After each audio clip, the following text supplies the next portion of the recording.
Assalamualaikum warahmatullahi wabarakatuh. Bismillahirrahmanirrahim. Alhamdulillahirabbil alamin wassalatu wassalamu ala sayyidina Muhammadin al-fatih lima ughliqa wal khatim lima sabaq. Nasir haqqi bil haqqi wal hadi ila siratikal mustaqim. Wa ala alihi wa sahbihi haqqa qadrihi wa miqdaril azim. Rabbi shrah li sadri wa yassir li amri wahlul 'uqdatam min lisani yafqahu qawli, amma ba'd. Yang kita hormati bersama, kita muliakan Bapak Kiai Haji Ulul Albab bin Kiai Haji Arwani dan Sahibul Bait beserta Ketua Mempelai dan Kiridwan Anas beserta kiai-kiai yang lain dan para punyai yang kemuliakan, dan mudah-mudahan dimuliakan oleh Allah fi dunya wal akhirah. Amin ya rabbal alamin. Ajal hudur rahimakumullah. Pernikahan ini dasarnya alal ikhtiyat, yang ngati-ngati, yang hati-hati. Sebab pernikahan itu dibina bukan hanya di dunia saja, namun sampai akhirat, lil abad, untuk selama-lamanya. Maka kedua mempelai mudah-mudahan oleh Allah diberi keharmonisan, kebaikan, dan diberi zuriat yang thayyibah, rukun bahagia, amin ya rabbal alamin.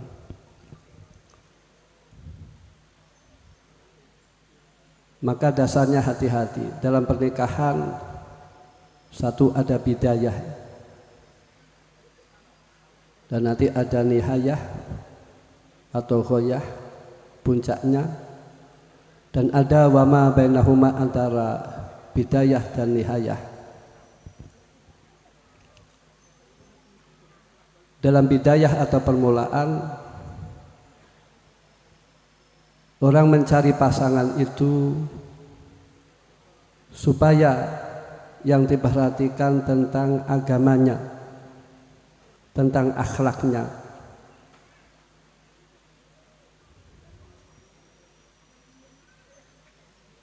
Insya Allah kalau suami baik, istrinya baik, minas solihin wa solihat, insya Allah oleh Allah akan diberi zuriatan thayyibah.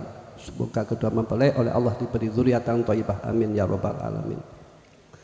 Yang penting agamanya, baik laki-laki atau perempuan, yang penting adalah agamanya. Dalam hadis yang fatfar bidzati din taribat yadak, bila mana suami itu mempunyai istri tidak mempunyai agama, tidak mempunyai akhlak,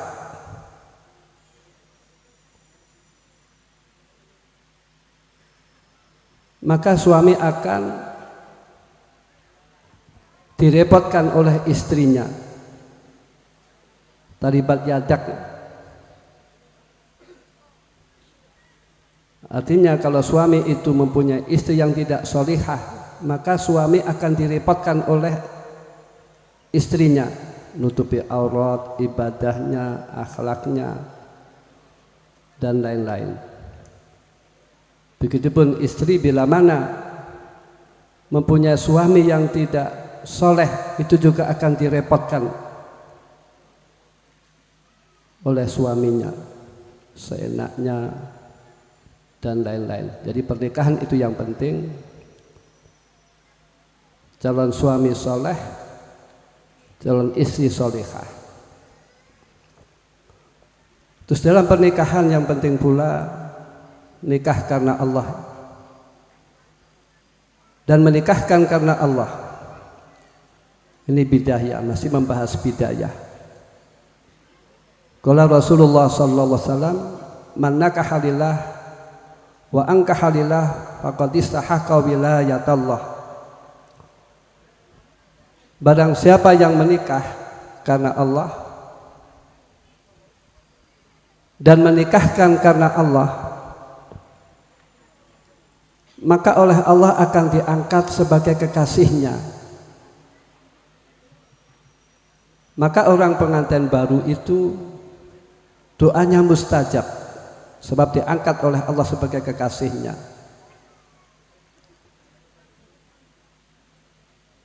Wali pengantin pun yang menikahkan ini juga doanya mustajab, karena diangkat oleh Allah sebagai kekasihnya. Namun hifzul wilayah, menjaga kewalian, menjaga kekasih dari Allah, itu sulit, itu repot, ini yang sulit. Bila mana oleh Allah sudah dimuliakan, diangkat sebagai kekasihnya, namun bila mana melakukan kemaksiatan, maka mustajabnya doa, ijabah doa ini akan luntur. Maka kalau demikian, sebab manusia itu tidak mungkin bebas dari melakukan dosa, tidak mungkin manusia itu tanpa salah. Maka yang penting yaitu ditobati. At-taib kaman la dzambalah. Ini rahmat Allah ya. Orang yang tobat itu laksanakan orang yang tidak punya dosa.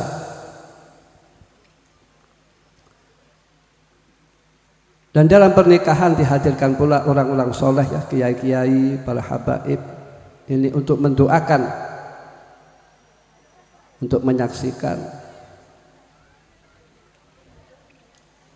Semoga kedua mempelai oleh Allah diberi kebahagiaan fi dunya wal akhirah, keselamatan fi dunya wal akhirah, diberi oleh Allah dzurriyyatan thayyibah. Ini saya akan bercerita ya. Bapak Mubasar Bih itu putranya Kiai Ridwan. Ini salah satu anak, satu-satunya anak laki-laki. Yang lain wanita semuanya. Saya yang ajib, yang aneh kepada Kiai Ridwan Anas itu, walaupun beliau itu mempunyai pesantren, mempunyai pondok, namun anaknya itu disuruh khidmah di Lirboyo, jadi musakhik, ini tamatan. Jadi supaya mertuanya itu harus memaklumi supaya di Lirboyo ditamatkan dahulu ya. Nanti syukur-syukur tamat marhalah saniyah. Sebab beliau itu dibutuhkan di Lirboyo.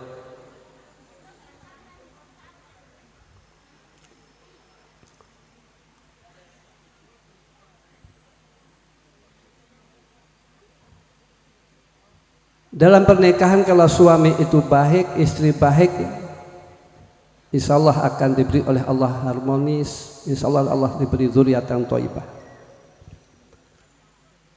Insya Allah kalau orang itu turunannya baik, bapak ibunya baik, insya Allah akan mendapatkan barokah doa dari orang-orang tuanya. Ini Kiai Ridwan itu orang-orang tuanya minas solihin wa solihat. Beliau menantu Kiai Mustahdi. Kiai Mustahdi menantu dari Kiai Irfan Kaliwungu, nasabnya sudah jelas. Insya Allah kalau orang tuanya solihin wa solihat, insya Allah akan mendapatkan barokah dari jat-jatnya dari orang tuanya. Mudah-mudahan kedua mempelai ini mendapatkan barokah dari kakek-kakeknya, amin ya rabbal alamin. Insya Allah kalau nasabnya baik, itu akan selalu dijaga oleh Allah Subhanahu wa ta'ala. Ya, contoh,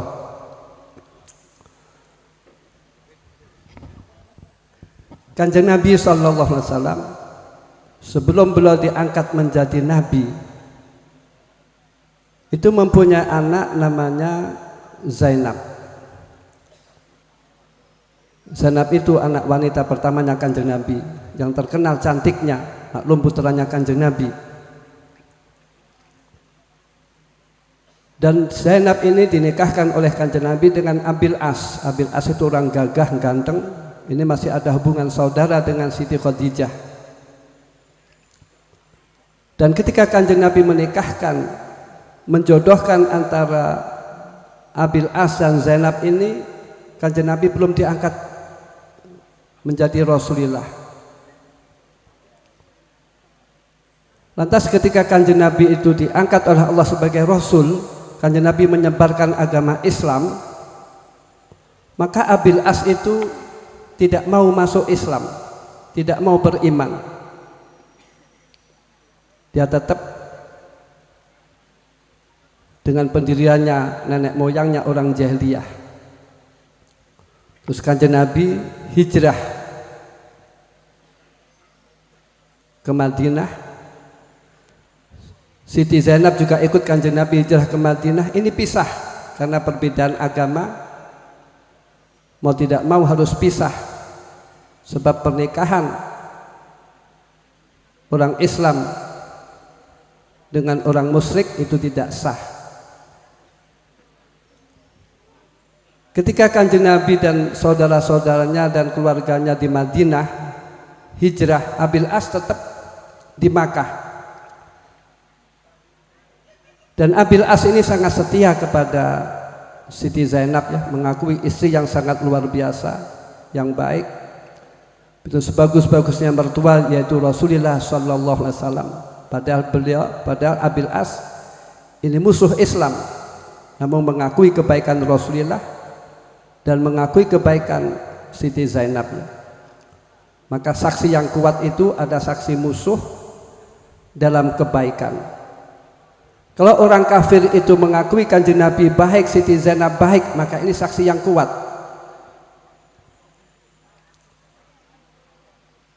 Dan Abil As masih tinggal di Makkah. Kanjeng Nabi tinggal di Madinah beserta Siti Zainab dan keluarganya. Ketika perang,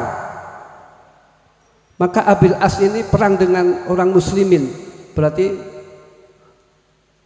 Kanjeng Nabi perang terhadap mantan mantunya, yaitu Abil As perang. Ketika itu Abil As tertangkap. Dan Abil As masih konsisten tidak mau nikah lagi. Siti Zainab juga tidak mau nikah lagi. Kesetiaan yang sangat luar biasa, keharmonisan yang sangat luar biasa. Ketika perang ditangkap, Abil As ditangkap. Ini oleh Siti Zainab ditebusi dengan gelang-gelangnya, dengan perhiasan-perhiasan. Atas sudah tahu ini dari Siti Zainab, maka ditebusi, dibebaskan. Ini lunaknya Rasulullah terhadap non muslim, sangat lunak. Ketika ditebusi, suatu saat Abil As itu dapat hidayah. Beliau dengan menyamar menuju Madinah akan menemui Siti Zainab, maka oleh sahabat dicegah, dia halang-halangi sebab ini kan non muslim. Lantas ketika itu Abil As menyatakan masuk Islam, mengucapkan asyhadu alla ilaha illallah wa asyhadu anna muhammadar rasulullah. Terus Abil As dan Zainab itu mempunyai anak perempuan namanya Lubabah. Dan Lubabah ini biasa oleh Kanjeng Nabi diajak sholat jamaah. Kalau Kanjeng Nabi berdiri, Lubabah digendong. Kalau Kanjeng Nabi akan sujud, Lubabah itu ditaruh di bawah. Dan Lubabah itu putri dari Nyai Siti Zainab dan Abil As, cucu yang sangat dekat dengan Rasulullah. Maka di antara wasiatnya Siti Fatimah, kalau saya meninggal dunia, wasiat kepada Sayyidina Ali, ya Ali, bila mana saya meninggal dunia, supaya Lubabah dinikahi. Coba istri ya Siti Fatimah itu wasiat kepada suaminya, kalau saya meninggal dunia supaya keponakan saya dinikahi. Ini Siti Fatimah. Coba istri-istri itu begitu apa tidak ya? Wasiat kepada suaminya apa tidak? Ini kan luar biasa. Ketika Siti Fatimah itu meninggal dunia, maka Lubabah dinikah oleh Sayyidina Ali radhiyallahu anhu. Sayyidina Ali itu ketika mempunyai istri Siti Fatimah pernah akan nikah. Ada konspirasi dari orang-orang kufar untuk mengacaukan dari dalam, maka anaknya Abu Jahal yang cantik ini disodorkan kepada Sayyidina Ali untuk dinikahi, namun Kanjeng Nabi tidak mengizinkan. Ini min khosa'is Fatimah itu tidak boleh diwayuh, karena kalau Siti Fatimah tersakiti berarti nyakiti Kanjeng Nabi. Siapa nyakiti Kanjeng Nabi berarti nyakiti kepada Allah Subhanahu wa Ta'ala. Berarti kalau barang siapa nyakiti Siti Fatimah berarti nyakiti kepada Allah Subhanahu wa Ta'ala. Nah, Kanjeng Nabi tidak mengizinkan Sayyidina Ali wayuh. Maka kalau nikah dengan anaknya kiai itu sulit, diwayuh itu sulit ya. Jadi biasanya yang wayuh-wayuh kan istrinya bukan anaknya kiai itu. Mana anak kiainya mau diwayuh itu?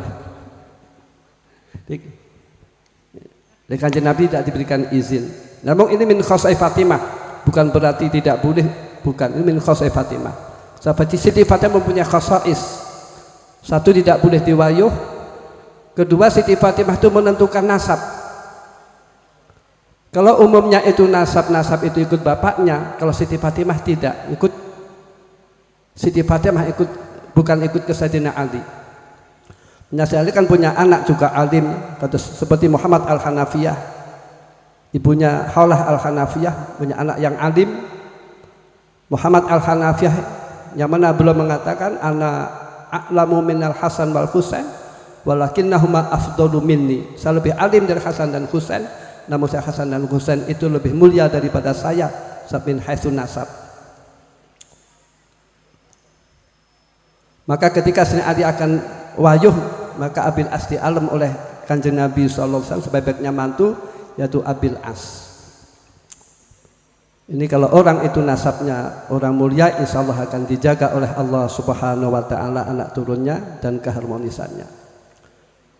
Wa ma bainahuma, dan antara pernikahan itu untuk keharmonisan harus dijaga dengan mu'asyarah bil ma'ruf. Qala ta'ala wa asiruhunna bil ma'ruf, para suami supaya mempergauli istri dengan baik, pergaulan yang baik, yang harmonis, yang mengalah. Wanita itu seolah lemah ya. Wanita itu seolah lemah. Namun wanita itu mempunyai kekuatan yang dahsyat. Mana Kiai berani dengan bunyai? Kiai Ridwannya saya kira dengan bunyainya juga takut. Ini ada hikmahnya. Kalau kiai tidak takut dengan istrinya, itu bisa-bisa suaminya nikah. Jadi orang yang nikah yang masna-masna itu biasanya dengan istrinya tidak takut ya.